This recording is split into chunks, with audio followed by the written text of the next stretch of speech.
Na'udzu billahi minasyaitonir rajim. Bismillahirrahmanirrahim. Assalamualaikum warahmatullahi wabarakatuh. Innal hamdalillah salatan wa salaman ala Rasulillah. Asyhadu an la ilaha illallah wahdahu la syarikalah wa asyhadu anna Muhammadan abduhu wa rasuluhu la nabiyya ba'dah. Allahumma shalli ala sayyidina Muhammad wa ala alihi wa ashabihi wa mawalah, amma ba'du. Seluruh pengurus yang saya hormati, ibu dan bapa, orang tua kami yang kami muliakan, tokoh masyarakat, para cerdik dan pandai, hadirin wal hadirat, tamu Allah yang berbahagia, sidang jamaah maghrib yang terhormat, insyaallah semuanya senantiasa dimuliakan Allah Subhanahu wa taala. Amin ya rabbal alamin. Mohon maaf ibu dan bapak terlambat, ada insiden di jalan, jadi nabrak. Mohon maaf terlambat. Bukan nabrak, ditabrak, karena dari belakang. Ibu dan bapak rahimakumullah, kita lanjutkan hadis nomor urut yang ke-13. Bismillahirrahmanirrahim. Ala kulli muslimin shadaqah, kata Nabi. Setiap orang Islam itu ada sodakoh. Kaya mesti bersodakoh, miskin pun mesti bersodakoh. Orang berpangkat punya jabatan mesti bersodakoh, rakyat jelata pun mesti bersodakoh.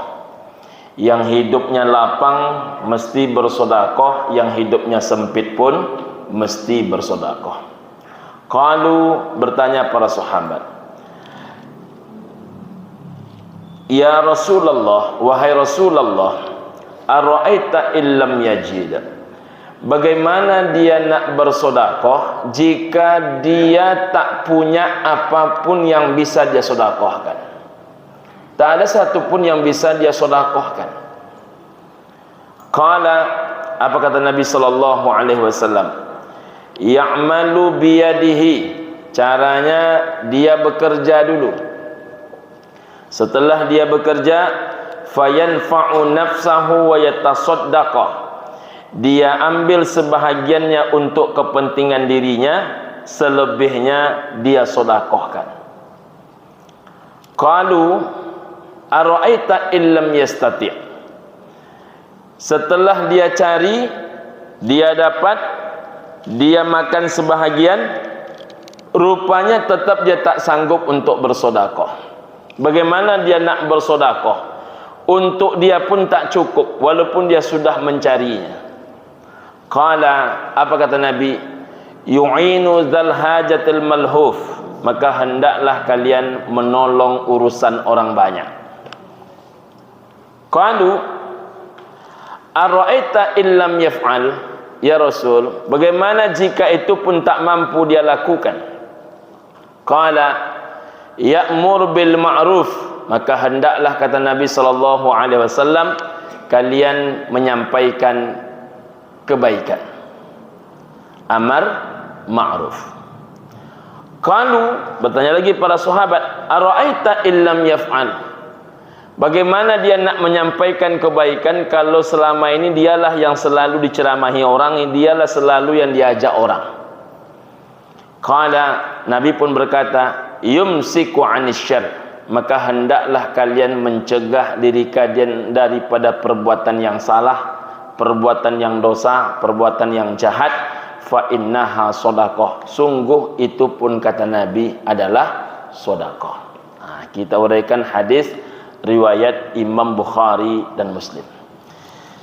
Ibu dan bapa, ayah bunda rahimakumullah, jadi kita kaum muslimin ini diajarkan oleh Nabi untuk bersedekah. Siapapun dia, tanpa terkecuali, dalam kondisi macam manapun dia, dalam golongan hidup seperti apapun dia, semuanya mesti bersedekah.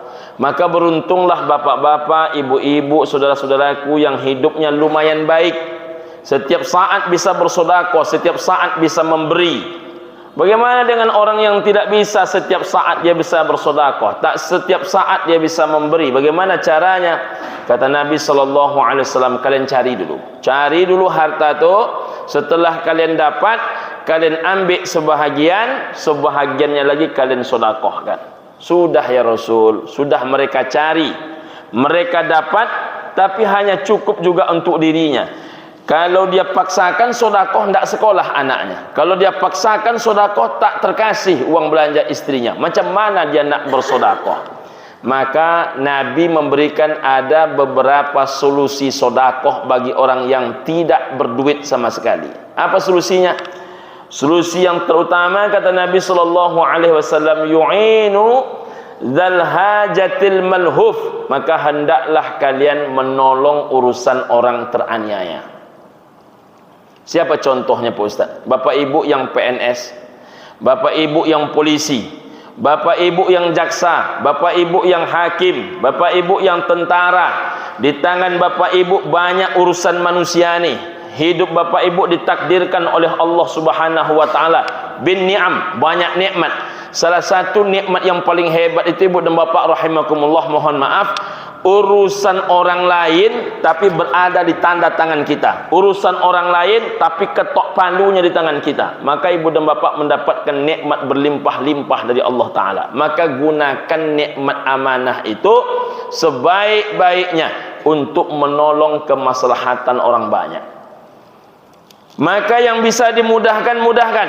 Yang bisa diuruskan, uruskan. Yang bisa digratiskan, gratiskan. Yang bisa dilancarkan, lancarkan. Berikan kemudahan, jangan kesulitan. Yassir wala tu'assir. Jadi jangan suka menyulitkan orang. Banyak memberikan kemudahan kepada orang. Yang bisa sehari jangan buat 3 hari. Yang bisa hari itu jangan dibuat besok. Yang bisa putus saat itu jangan ditunda pula 2 jam 3 jam ke depan. Rupanya memudahkan urusan orang. Karena itu saudaraku digaji, karena engkau diberikan upah untuk itu oleh negara. Walaupun gajinya boleh engkau makan, walaupun kemudian upahnya boleh engkau bawa pulang, walaupun namanya sertifikasikah, uang tunjangankah, uang ini uang itu kan namanya, bawalah balik pulang ke rumahmu. Tapi setiap engkau memudahkan urusan orang lain, plus ditambahkan oleh Allah Ta'ala, itu nilainya adalah sedekah. Masya Allah. Gajinya tetap boleh dimakan, mempermudahkan urusan orang dipandang sedekah. Maka kalau ini dipahami oleh semua PNS, ASN, Masya Allah. Kalau ini dipahami oleh semua guru, semua dosen, semua staf tata usaha, semua polisi, semua tentara, semua jaksa, semua hakim, Masya Allah, betapa luar biasanya kesempatan bersedekah ini. Saya diundang ceramah di Kejaksaan Negeri, ibu dan bapak rahimakumullah. Saya sampaikan sebuah ilustrasi. Ada seorang laki-laki mencuri di zaman Sayyidina Umar ibn al-Khattab. Ditangkap, setelah ditangkap dibawa kepada khalifah. Hukum mencuri dalam aturan Islam diapakan? Potong tangan.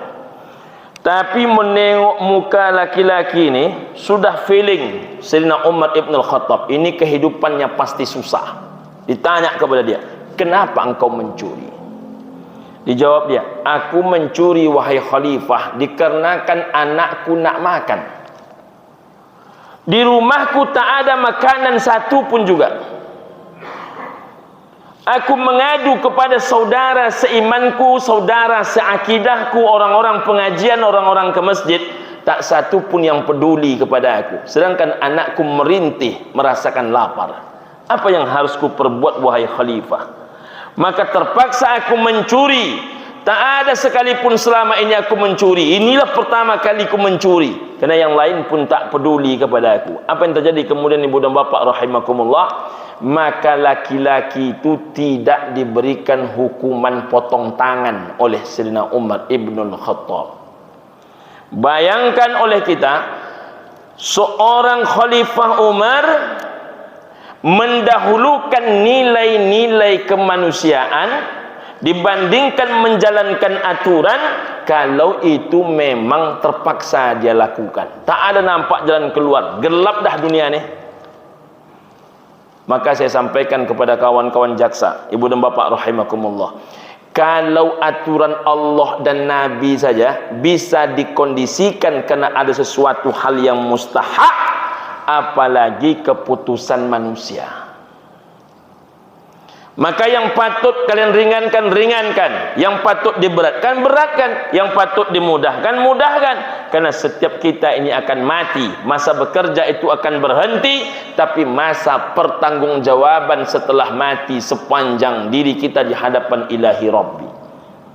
Jadi ibu dan bapa rahimakumullah, kalau ada bapak ibu yang polisi, saya ingatkan, apapun urusan yang datang kepada kita, mudahkan. Karena jabatan bapak itu tak lama. Yang mesti diberatkan macam mana Pak Ustaz? Kalau memang mesti diberatkan, beratkan. Tapi sesuatu yang tidak patut dihukum sekian, jangan dihukum sekian. Maka kalau perlu sebelum kita menuntut, menyelidik dan menyidik seseorang, pastikan hati kita ini niatnya lillahi ta'ala.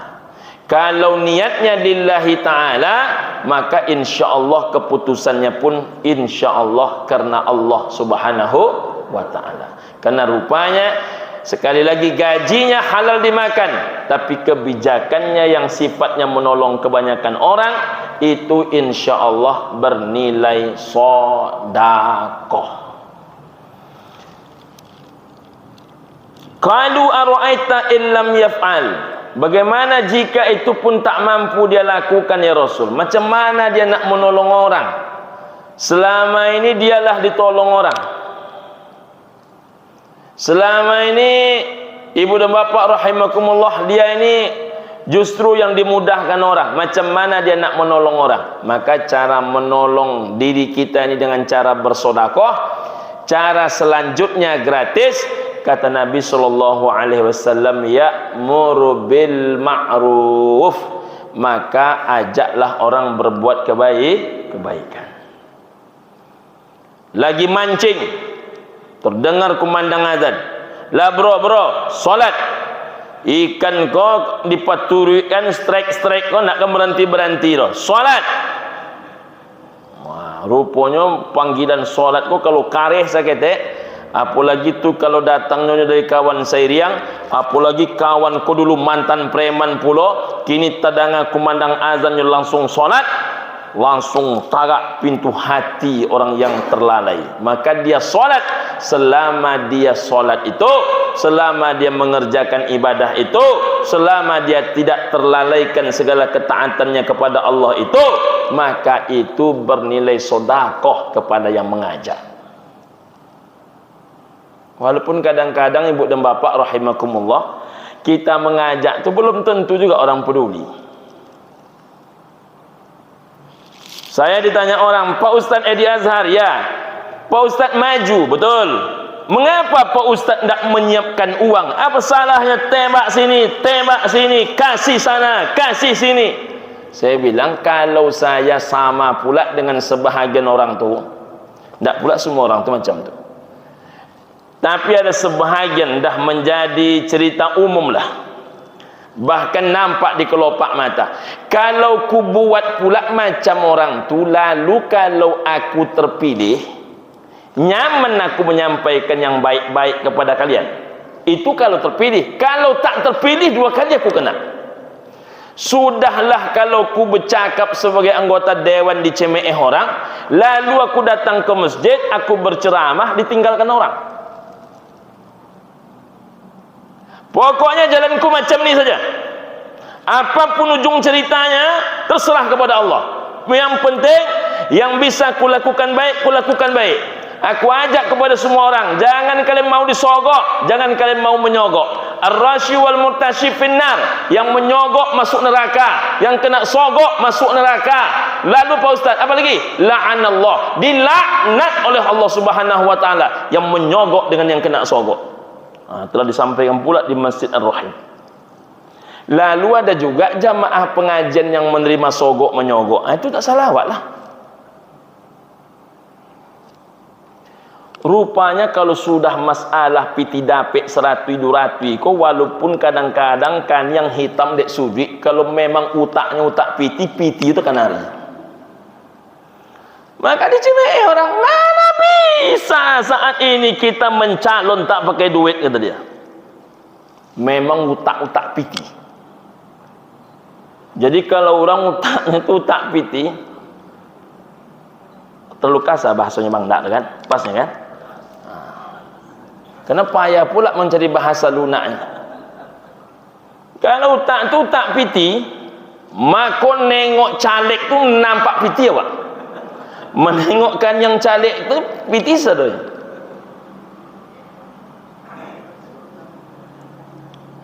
Kalau jamaah pengajian Masjid Ar-Rahim bisa dibeli, jangan bapak bercerita negara ni baik.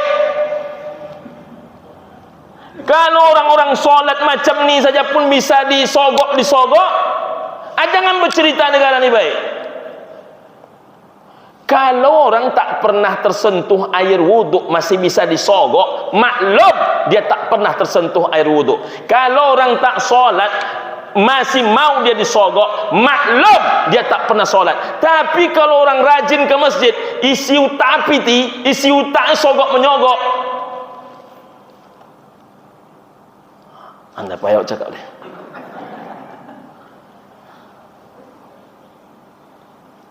Beruntunglah kalau di Ar-Rahim ni kan tak ada orang yang mau disogok kan.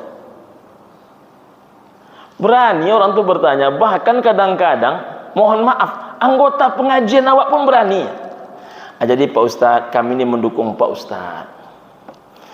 Di siko paling tidak 200 suara Pak Ustaz, siapkan sajalah agak 200 paket sembako. La ilaha illallah, saya blokir itu nomor. Tak ada itu sembako-sembako. Kalau nak bersodakoh, sodakoh ke masjid. Nak bersodakoh, sodakoh ke apa namanya itu, posyandu. Nak bersodakoh, sodakoh membangun jalan. Nak sodakoh, sodakohlah ke anak yatim. Nak sodakoh, sodakoh ke musola. Ini cuma 5 tahun. Jangan kau halalkan semua cara. Tapi hidupmu insya Allah lebih lama dibandingkan itu. Tapi hidup yang lebih lama bukan hidup sesaat di atas dunia ini. Hidup mana yang lebih lama? Hidup di padang mahsyar nantinya sampai ke penentuan syurga dan neraka. Khalidina fiha abada. Jadi jangan mudah disogok-sogok. Pak Ustaz curhat sikit. Curhat sikit. Ibu dan bapa rahimakumullah. Qalu ara'aita illam yaf'al. Bagaimana jika dia tidak bisa mengajak orang berbuat kebaikan? Tak bisa dia. Karena yang menjadi masalah di kampung tu dia. Macam mana dia nak mengajak orang berbuat kebaikan? Baru dimulainya ngajak orang berbuat kebaikan, lah solatlah. Banyak lo cerita orang. Baru 2 hari yang solat. Lah pandai pulang mengajak orang untuk solat. Terus sampaikan, terus ajak, jangan dipedulikan. Tapi kadang-kadang ada pula masanya kita malu, Pak Ustaz, selama ini kita lah masalah di sini. Paling tidak kata Nabi, yumsiku anis syarr, cegahlah diri kalian daripada perbuatan yang salah. Cegahlah perbuatan diri kalian itu dari hal-hal yang mohon maaf bodoh dan durhaka. Cegahlah diri kalian itu dari segala perbuatan yang juhala, jahiliyah. Maka kemudian itu pun bernilai sodakoh. Jadi kalau tidak jadi berbuat jahat, itu pun sodakoh. Masya Allah. Mudah-mudahan kita ini terhitung hamba-hamba Allah yang bersodakoh. Amin ya Rabbal Alamin. Kita lanjutkan hadis selanjutnya.